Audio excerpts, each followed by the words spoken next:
Bagdad aujourd'hui, une ville blessée. Qui se souvient devant ces ruines que du 8e au 13e siècle, elle fut la capitale d'une civilisation raffinée.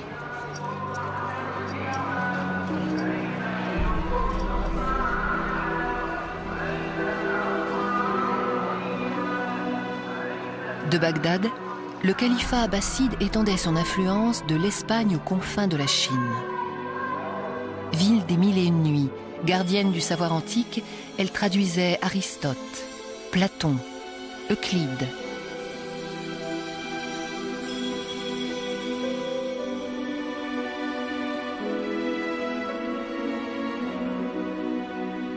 Et puis, elle a été effacée de l'histoire par un de ces retournements tragiques que les chercheurs s'emploient aujourd'hui à comprendre.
En avril 2003, Bagdad est tombée aux mains d'une coalition de 300 000 soldats menée par les États-Unis.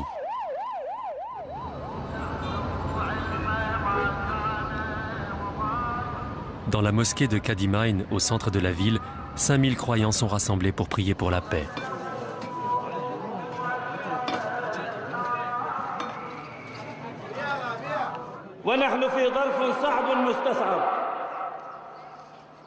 على حب أبناء العراق الطيبين المخلصين المؤمنين الصلاة على محمد وآل محمد.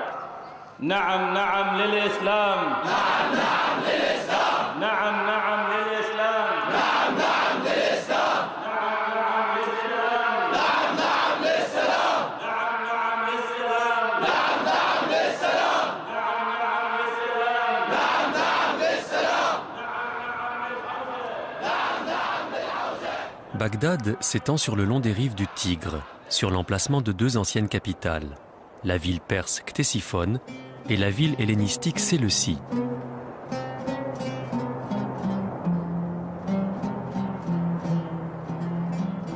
Il y a plus de 1000 ans, Bagdad était baptisée Madinat al-Salam, la cité de la paix.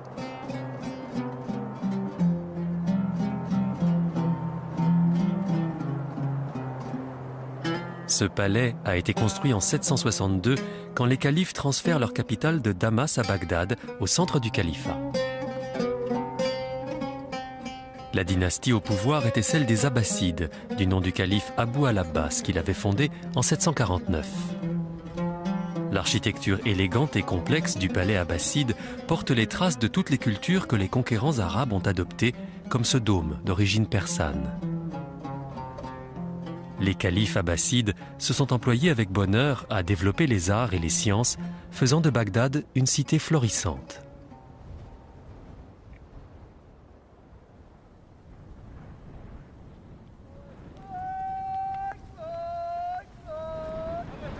L'islam naît en Arabie au début du 7e siècle de notre ère, d'une révélation divine de l'ange Gabriel à Mahomet, un marchand arabe.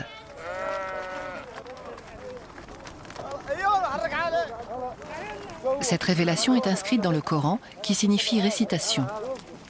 De son vivant, le prophète Mahomet impose l'islam, le mot veut dire soumission à Dieu, aux Bédouins, pasteurs nomades d'Arabie.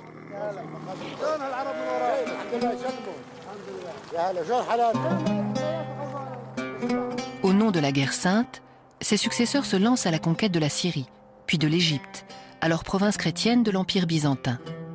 Par 2 fois, Constantinople, sa capitale, résiste aux armées de l'islam. Elles occupent toutefois la Perse et la Bactriane en 651 et créent un empire musulman entre l'Empire byzantin et l'Empire chinois des Tang.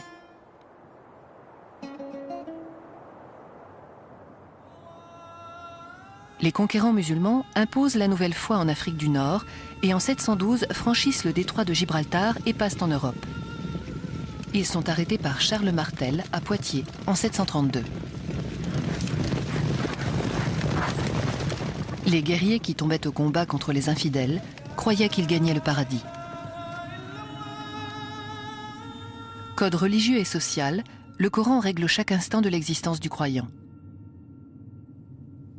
L'une des caractéristiques de l'islam est d'encourager les échanges commerciaux. Ils contribueront à asseoir l'influence de l'empire musulman.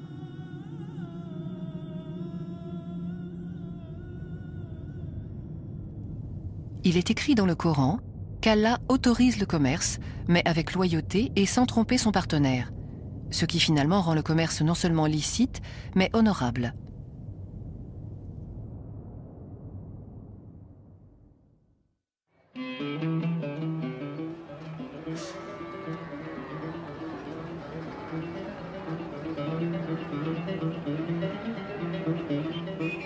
Les modalités des transactions commerciales de l'époque sont identiques à celles appliquées de nos jours au Yémen, au sud de la péninsule arabique.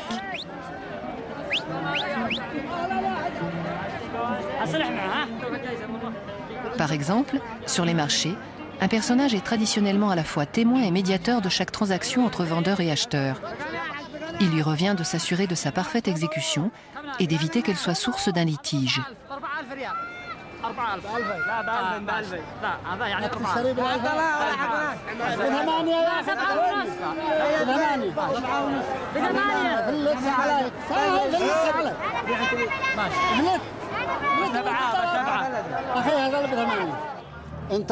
Tu me respectes, je te respecte. On se respecte mutuellement. Donc, le bénéfice est partagé. Ils en bénéficient à part égale. C'est la loi. Ça a toujours été la loi de ce marché.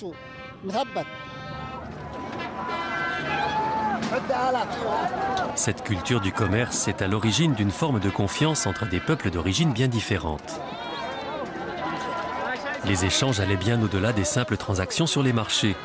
Il existait également des mouvements financiers très sophistiqués, couramment pratiqués à travers le monde musulman.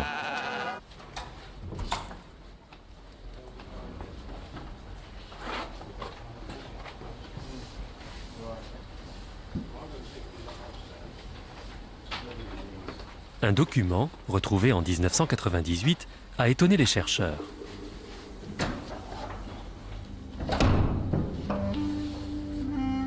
Ce n'était rien moins que le plus vieux chèque sur papier jamais trouvé. Certes, on connaissait déjà des billets à ordre, voire des actions, gravés sur des tablettes d'argile par des marchands de Mésopotamie et des armateurs de Phénicie.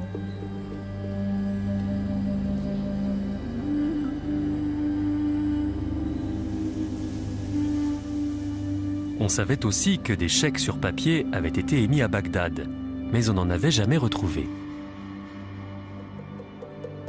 Celui-ci émanait d'un marchand égyptien et tout indique qu'il était encaissable dans toutes les maisons de change du califat. Ce moyen de paiement, comme d'autres, porte en tête l'invocation à Dieu. Au nom de Dieu bienfaiteur, miséricordieux. Payable à l'ordre de Karim, à qui on attribue 15 dirhams. Nous savons que des marchandises étaient achetées avec des billets à ordre depuis au moins le 9e siècle, ce qui assurait la sécurité des transactions. Ce système de paiement était utilisé dans tout le monde musulman et des chèques voyageaient de ville en ville.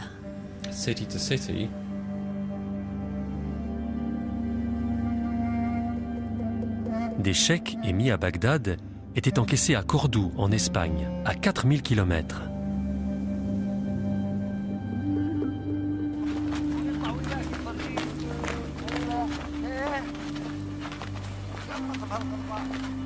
L'adoption par les Arabes des usages financiers des peuples conquis du Moyen-Orient a permis à Bagdad de bénéficier d'un considérable essor économique.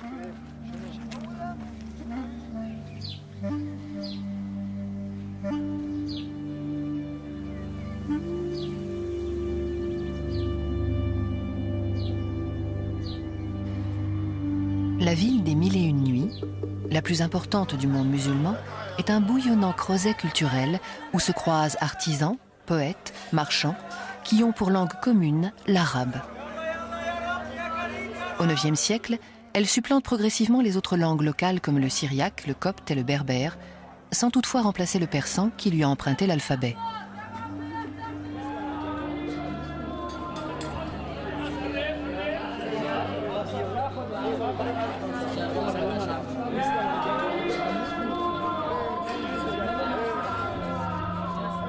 La plupart des aventures racontées dans les contes des Mille et une nuits se déroulent dans Bagdad.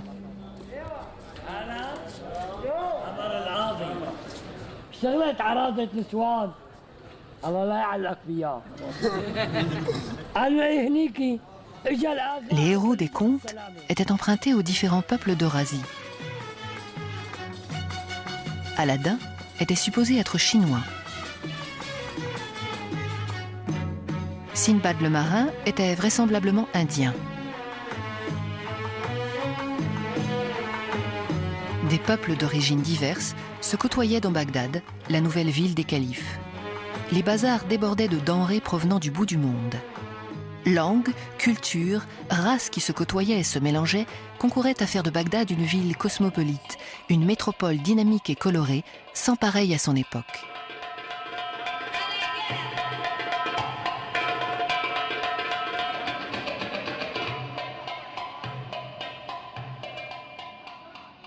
Les historiens se sont longtemps demandé quelle était la place de Bagdad dans l'administration de l'Empire. Ils ont finalement trouvé des réponses à leurs interrogations dans un ouvrage intitulé « Géographie » d'Al-Yacoubi.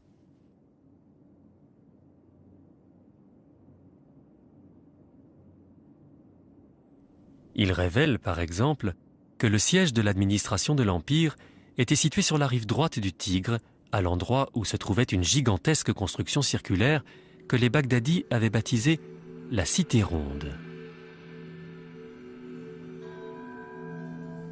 Le professeur Jacob Lassner l'a reconstituée d'après les documents d'époque. 30 ans de recherche lui ont permis de conclure qu'elle était bien l'épicentre du pouvoir politique et religieux, le lieu d'où le calife gouvernait l'Empire. Al-Mansour a choisi la forme circulaire pour la raison suivante. Si l'on se trouvait au centre du cercle, on était à une distance égale de tout point du cercle, alors que si l'on était au centre d'un carré ou d'un rectangle, les distances seraient inégales par rapport au centre. Ce que cela signifie, c'est l'idée de centralisation du pouvoir qui se construit sur le concept de la cité circulaire. Et s'il y a quelque chose que les Abbassides ont accompli durant leur califat, sûrement au début, c'était de mettre en place une administration hautement centralisée. Centralisée pas seulement dans sa manière de gouverner, mais aussi en termes de symboles visuels, de façon à ce que la cité circulaire autour d'Al-Mansour soit le symbole visuel de la centralisation de la puissance abbasside. Il semble qu'une structure bureaucratique très complexe existait sous le califat. Selon Al-Yacoubi, 10 ministères étaient situés au sein de la Cité Ronde, dont ceux de l'information, de l'armée, des impôts et des lois. Le but étant bien entendu que le calife bénéficie d'un ensemble résidentiel d'où il pouvait commander à son administration, à ses fonctionnaires et à son gouvernement, sans jamais avoir à sortir d'une enceinte à l'intérieur de laquelle il était parfaitement en sécurité.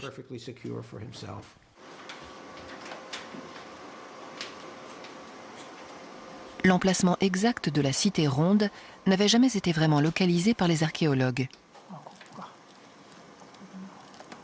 2 chercheurs japonais ont ont tenté de le faire en se fondant sur les études du professeur Lassner.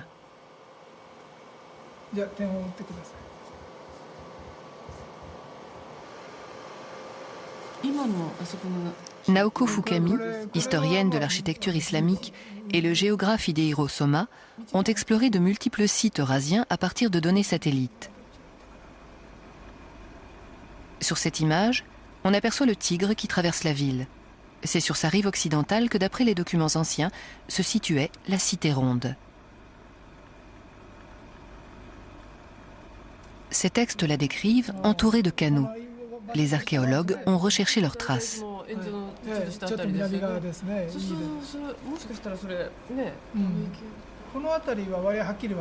Cette ligne blanche s'étire jusque-là. Je pense qu'il s'agissait probablement d'un quai. La ligne noire, sur la droite, est plutôt étroite et en contrebas. Je suis sûr qu'il s'agissait d'une voie d'eau, sans doute un canal. La ligne du canal se prolonge de ce côté-là. Voilà le schéma que cette image nous permet de déduire. L'examen des images satellites a permis de mettre en évidence un réseau de 4 canaux qui partent du Tigre.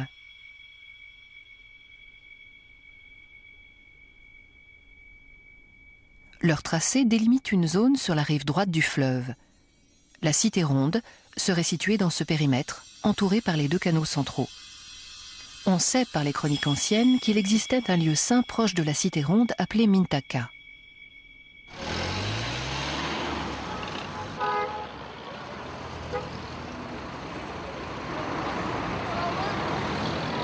Mintaka est le nom d'un quartier du Bagdad d'aujourd'hui où se trouve la mosquée Barras. Plusieurs fois reconstruite au cours des siècles, cette mosquée est bâtie autour d'une source que les habitants estimaient sacrée. Les croyants se réunissent autour de la pierre noire pour s'asperger.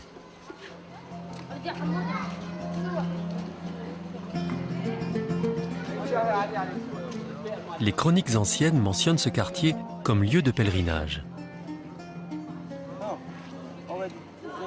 Tous ces éléments laissent supposer que la cité ronde se situait au voisinage de cette mosquée. D'après les chercheurs, le diamètre de la cité ronde ne mesurait pas moins de 2 km.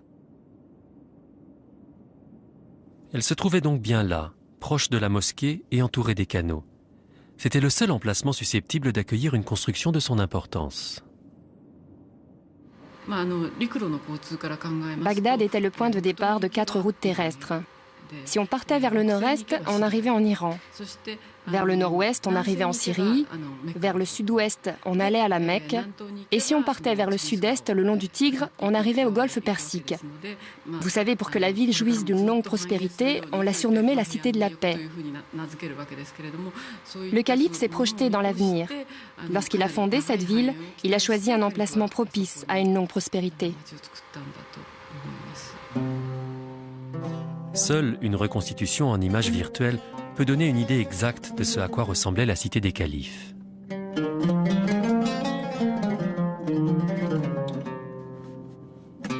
Entourée d'une enceinte de 18 mètres de haut et longue de 7 km, les bâtiments abritaient l'administration du califat qui entretenait environ 30 000 fonctionnaires et soldats.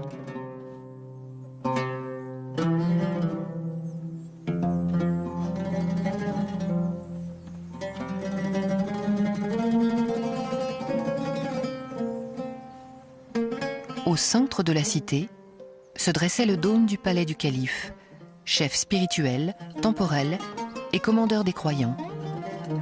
Quoique gardien de la loi, il s'en affranchissait allègrement. Des poèmes ont chanté l'atmosphère érotique et bachique qui régnait dans le palais. On disait que ce cavalier placé au sommet du dôme indiquait la direction où des troubles se produisaient. La légende voulait aussi que le calife ait possédé un miroir magique capable de lui renvoyer l'image des lieux les plus éloignés du califat. Il était naturellement l'homme le mieux renseigné du royaume. car nuit et jour convergeaient vers lui des norias de cavaliers chargés de lui rapporter des informations depuis les régions les plus reculées. Le manuscrit d'Al-Yaqoubi qualifie Bagdad de carrefour du monde.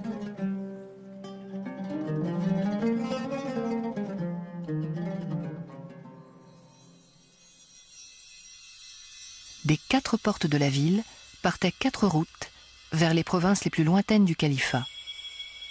Elles étaient les principales voies d'un commerce indispensable à la prospérité de l'Empire.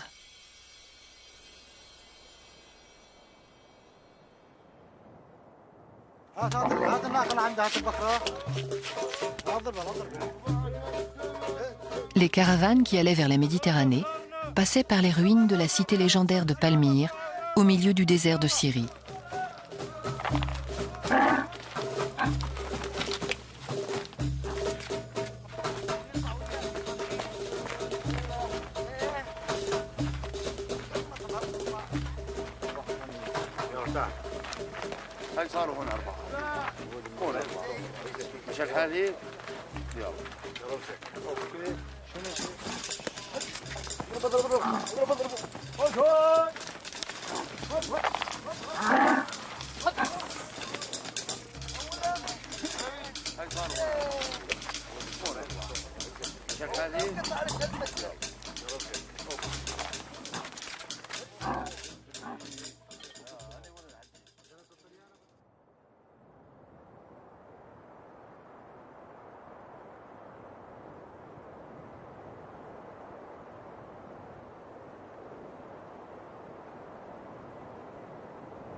Dans cette île de Birka, les Arabes venaient chercher l'ambre.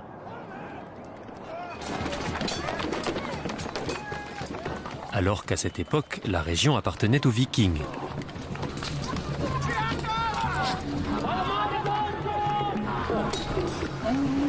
Fins navigateurs, pirates et pilleurs.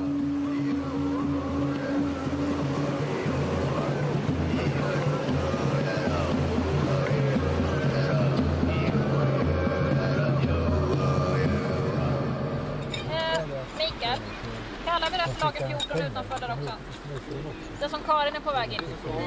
Ja, lager 14. Och sen då?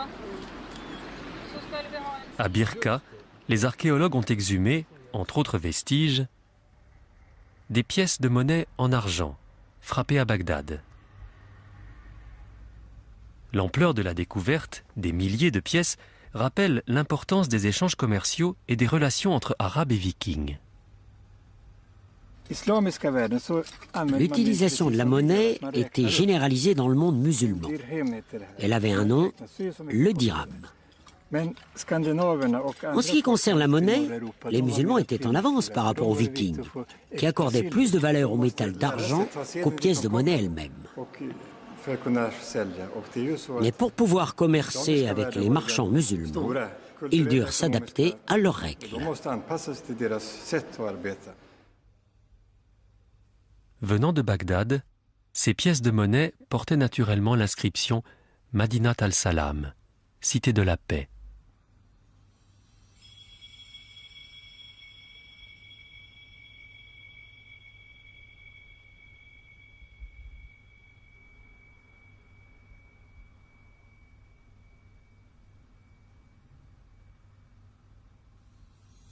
La comptabilité du califat était tenue dans de grands registres. Ces revenus comprenaient l'impôt foncier et les taxes sur les marchandises auxquelles étaient astreints tous les sujets. Les non-musulmans, qui n'avaient pas accès aux postes administratifs, étaient soumis à des impôts supplémentaires, tels que la capitation.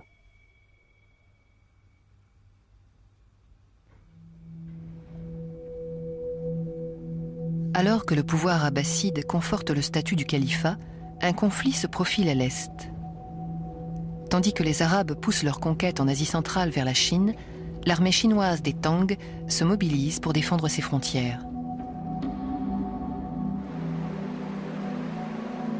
En 751, les deux armées s'affrontent sur les rives du Talas, au nord de la Kirghizie. Un poème épique kirghize évoque la terrible bataille.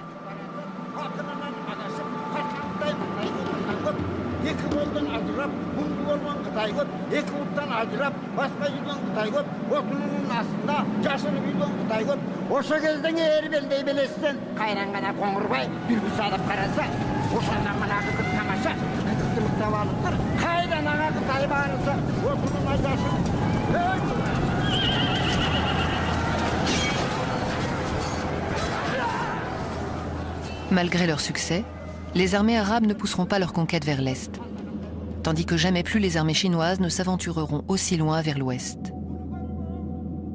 La paix revenue coïncide avec la découverte en Perse par les Arabes des secrets de fabrication du papier.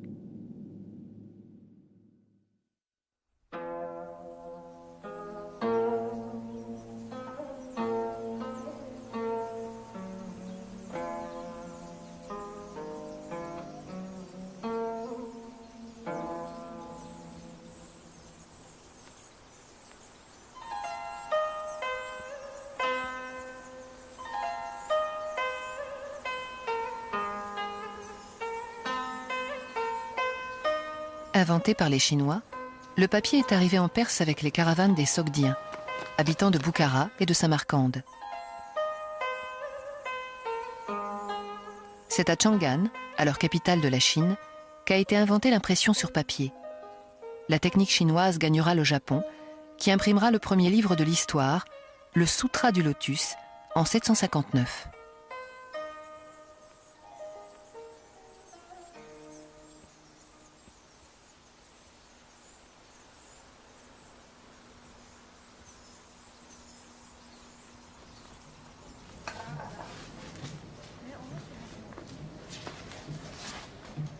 Samarcande, en Ouzbékistan. Dans cette fabrique, on a reconstitué le procédé utilisé au temps des Abbassides pour fabriquer le papier. On partait des fibres végétales telles que le chanvre ou le coton, ou à défaut de fibres brutes, de chiffon.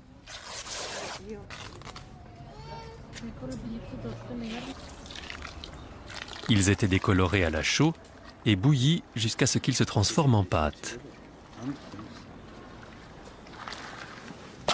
On décomposait les fibres au mortier.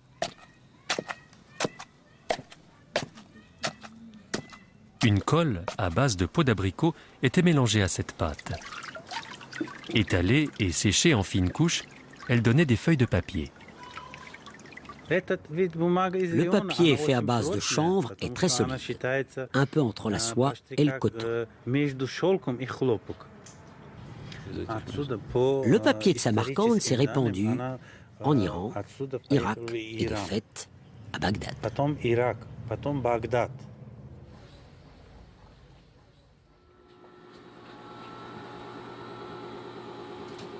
Jonathan Bloom, expert en papier arabe, estime que la découverte de sa fabrication a bouleversé les relations commerciales et l'administration politique du califat abbasside. Jusqu'alors, les Arabes écrivaient à l'encre sur du parchemin fabriqué à partir de peau de mouton ou de chèvre.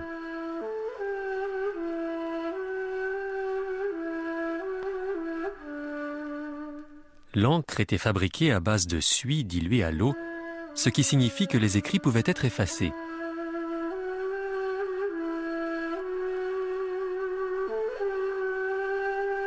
Il suffisait de frotter le parchemin avec un tissu humide. L'effacement accidentel ou la falsification des écrits administratifs et commerciaux était un problème récurrent. L'utilisation du papier a supprimé ces inconvénients. L'encre pénètre dans les pores entre les fibres et s'infiltre dans le papier. C'est un avantage si l'on veut éviter la falsification de documents. Lorsque les scribes désiraient une surface plus lisse et ne voulaient pas que l'encre sèche, ils apprêtaient le papier de manière à ce que l'encre reste en surface.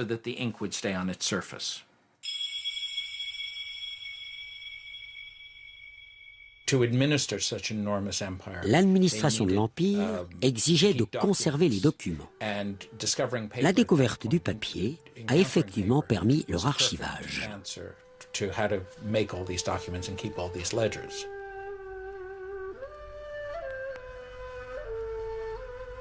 La fabrication du papier a renforcé le système bureaucratique et conforté le pouvoir centralisé du califat.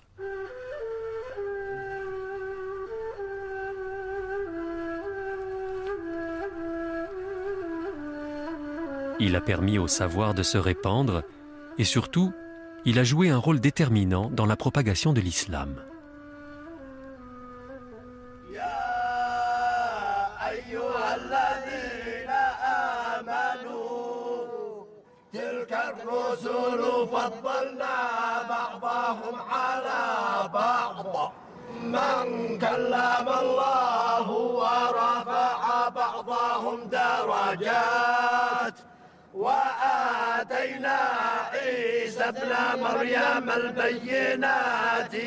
On a découvert en 1972 des fragments d'un exceptionnel volume d'un ancien Coran caché dans le plafond de la grande mosquée de Sanaa au Yémen.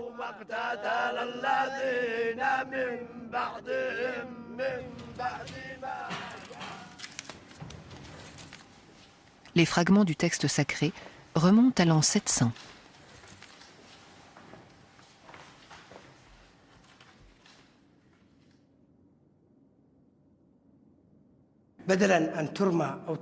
Ils n'ont pas pu brûler le parchemin sacré du Coran, même s'ils ne l'utilisaient plus. Ce qui explique pourquoi il a été conservé à l'abri dans le plafond de la grande mosquée.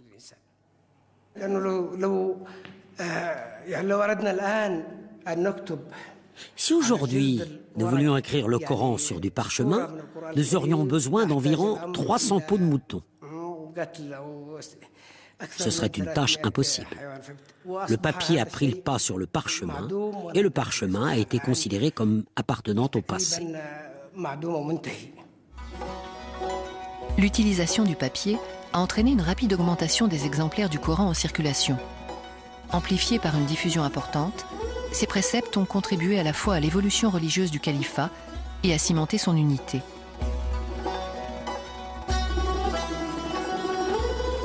Dans le califat, on entreprend de recopier sur du papier, outre les textes théologiques, ceux des auteurs anciens jusqu'à leur reproduit sur papyrus. Tous les livres de l'Antiquité sont systématiquement recopiés dans leur langue d'origine. Le calife Mamoun lance dès 813 la traduction du grec vers l'arabe d'Hippocrate et Galien, de Ptolémée et Euclide, de Platon et des Stoïques, inconnus en Europe occidentale.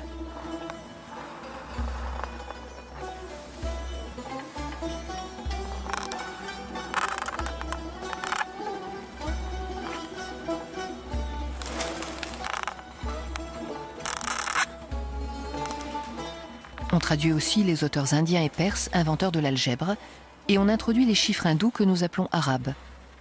On invente la géométrie analytique moderne. La culture arabo-persane enrichit l'héritage ancien en médecine. En astronomie, on détermine la longueur de l'année solaire. Bagdad devient la gardienne du savoir antique qu'elle transmettra à un Occident qui lui doit la Renaissance. Ce document était un catalogue recensant ouvrages religieux, philosophiques, mathématiques, d'astronomie et de médecine. Il répertoriait également de nombreux classiques grecs traduits en arabe, comme la physique et l'éthique d'Aristote. L'effervescence intellectuelle du moment donne naissance à de grandes bibliothèques dans l'ensemble du monde arabe.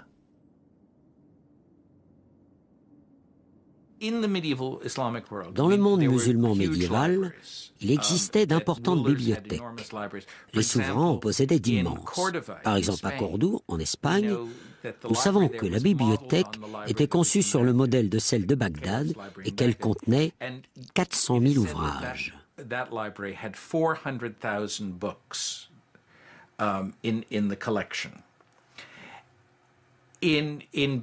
À Bagdad, les bibliothèques recelaient des centaines et des centaines de milliers de livres, et au Caire, on dit que la bibliothèque en contenait des centaines de milliers. Cette situation était totalement différente de ce qui se passait en Europe au même moment, car là-bas, on conservait les livres dans les monastères, et un monastère comptait au mieux 5 ou 10 livres, et peut-être une centaine pour quelques autres. La meilleure bibliothèque d'Europe au Moyen-Âge était à l'Université de Paris, dont le catalogue comptait 3000 livres. Mais il en manquait la moitié.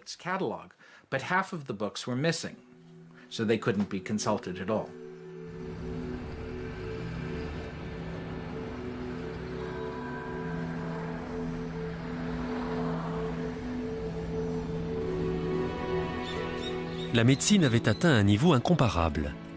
Le chef de l'école de médecine était Ali Abou Ibn Sina, ou Avicenne, un persan originaire de Bukhara. L'Europe bénéficiera de ses observations cliniques et de leur systématisation. Il était également un commentateur d'Aristote. Son ouvrage, Le Canon de la médecine, était le traité de médecine le plus avancé de l'époque. Cette représentation de l'anatomie humaine était basée sur des dissections alors interdites en Occident. Cette médecine d'avant-garde est à l'origine de la généralisation de la construction d'hôpitaux dans le califat, une invention iranienne. L'hôpital Al-Nouri, en Syrie, construit il y a 7 siècles, est aujourd'hui un musée de la médecine. Il permet de comprendre comment était organisé autrefois un hôpital général.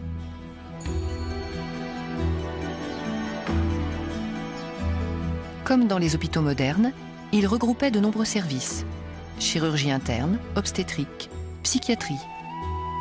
Les installations permettaient l'hospitalisation de malades dont le traitement nécessitait des séjours de longue durée.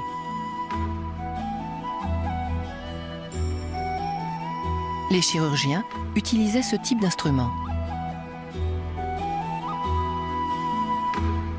Au fur et à mesure de l'évolution des connaissances anatomiques, ils pratiquaient des interventions de plus en plus complexes. Une éponge imbibée d'une solution à base de pavot était utilisée pour l'anesthésie.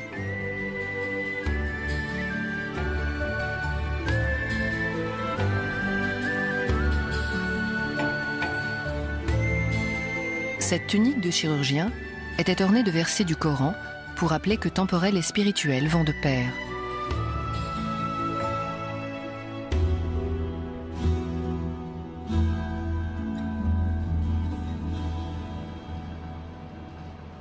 Cette clinique de quartier, où les consultations sont gratuites, a été créée après la guerre d'Irak à l'initiative de riches donateurs.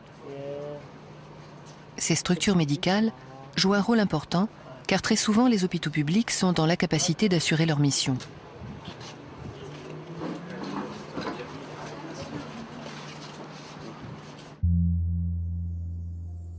Le financement de cliniques par des fonds privés existe depuis plus de 1000 ans grâce à un système inspiré des préceptes de charité du Coran. Il s'agit d'institutions appelées waqf, ce qui signifie dédier ses biens.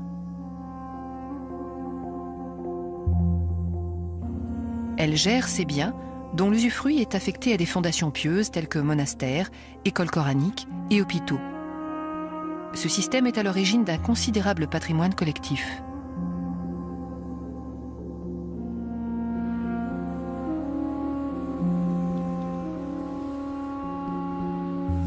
Akram Hassan Oulabi, chercheur syrien, est un spécialiste des waqf. Il a porté en particulier ses recherches sur l'hôpital général de Damas.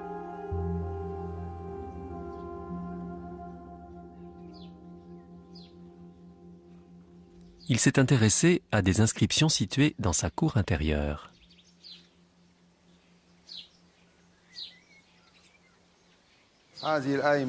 C'est un verset du Saint-Coran qui encourage les donations aux hôpitaux et aux œuvres de charité.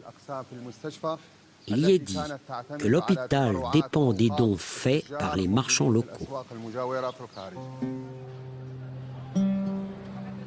Il y a près de 700 ans, les riches marchands de la région faisaient effectivement des dons à l'hôpital, dont l'activité était assurée par les profits réalisés avec le waqf.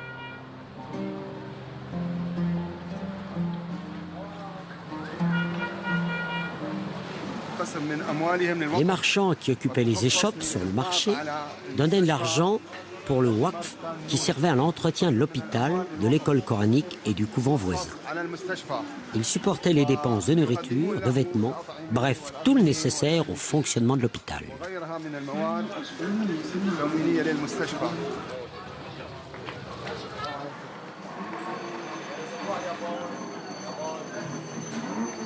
Ce bâtiment, appelé Maison de la Charité, appartient aujourd'hui à une institution caritative, héritière d'un très ancien passé.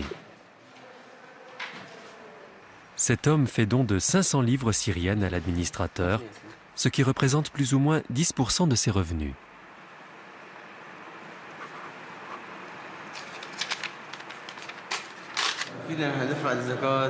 C'est bien de faire des dons, même s'ils ne sont pas importants.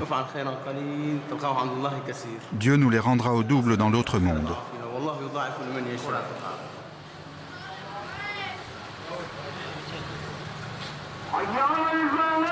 Le Waqf fonctionnait dans tout le monde musulman comme un système d'aide mutuelle qui participait à l'économie des villes.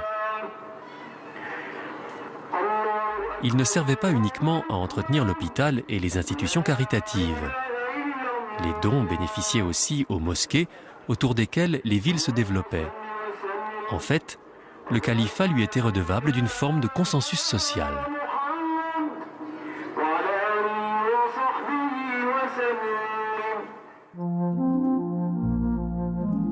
L'hôpital central de Bagdad se trouvait à 3 km au sud de la cité ronde.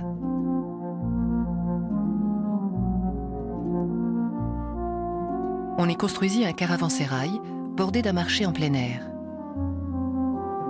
Nombreux dans la ville, les marchés étaient riches des produits en provenance des 4 coins du monde.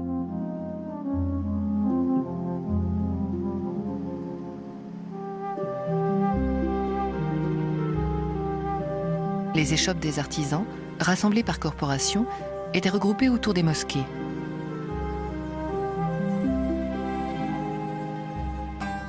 Les marchands auraient financé la construction et l'entretien de quelques 300 mosquées autour de la cité ronde.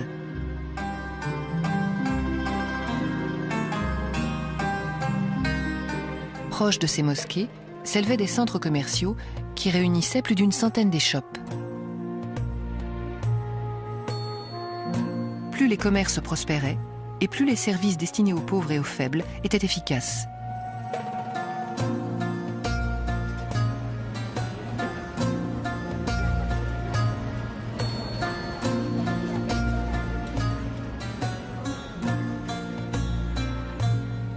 Avec le marché, la mosquée est un des 2 éléments essentiels de la structure de la ville musulmane. Elle est non seulement lieu de prière, mais aussi le siège de l'enseignement, de la justice et centre politique.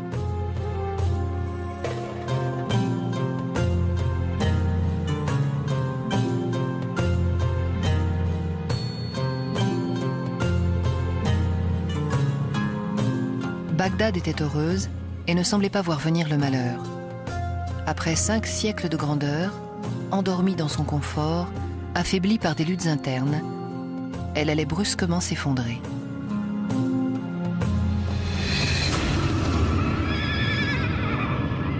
Au XIIIe siècle, 12 000 cavaliers mongols, conduits par Hulagu, petit-fils de Gengis Khan, déferlent sur la ville, assiègent son million d'habitants pendant 17 jours. La ville tombe, les Mongols mettent à sac la prestigieuse cité ronde.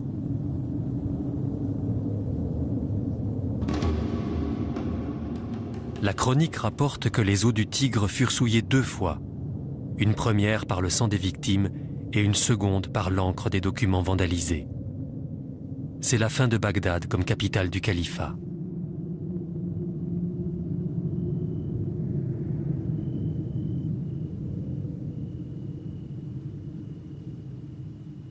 Plus jamais elle ne retrouvera son éclat intellectuel, ni sa magnificence.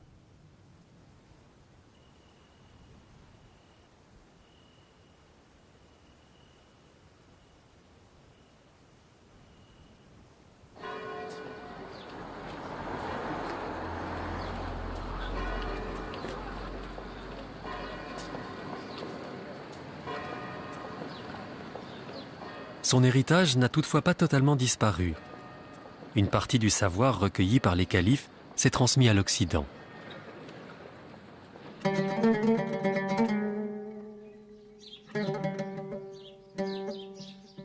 De nombreux ouvrages classiques grecs seront retraduits de l'arabe vers le latin.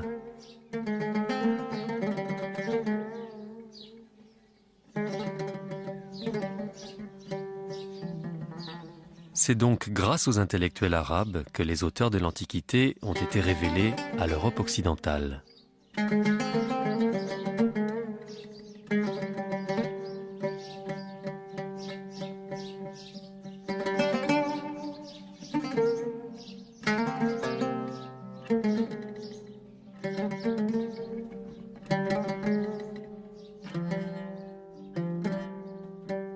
Par exemple, le canon de la médecine d'Avicenne, rédigé en arabe, a été traduit en latin.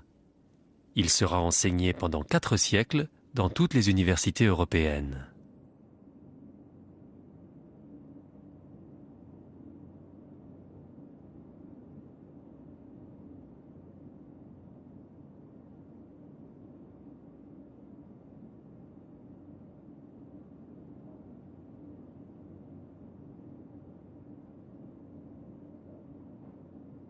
De même, l'œuvre complète d'Aristote sera traduite et abondamment enseignée et commentée dans l'Occident tout entier. C'est la fin du Moyen Âge.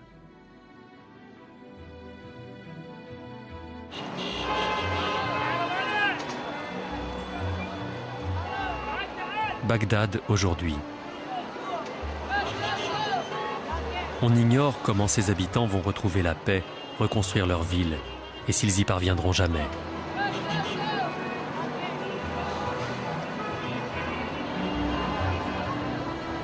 Le cœur se serre en évoquant ce que fut, il y a un millénaire, par la grâce d'un islam ouvert sur le monde, l'une des plus brillantes métropoles de l'histoire de l'humanité.